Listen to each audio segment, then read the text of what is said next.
इसी बीच बड़ी खबर यूपी से आ रही है। यूपी के गोंडा से ये बड़ी खबर है। चुनाव नहीं लड़ने पर बोले बृजभूषण शरण सिंह, मुझे जबरदस्ती रिटायर किया गया है। बृजभूषण शरण सिंह की तरफ से ये बयान सामने आया। उन्होंने आगे कहा कि जनता नहीं चाहती कि मैं रिटायर हो जाऊं, अब और ज्यादा लोगों की कर रहा हूं सेवा।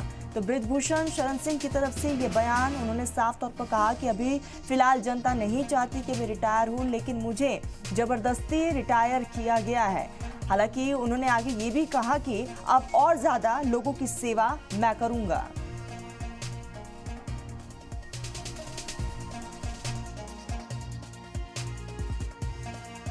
हमको तो रिटायर कर दिया जबरदस्ती,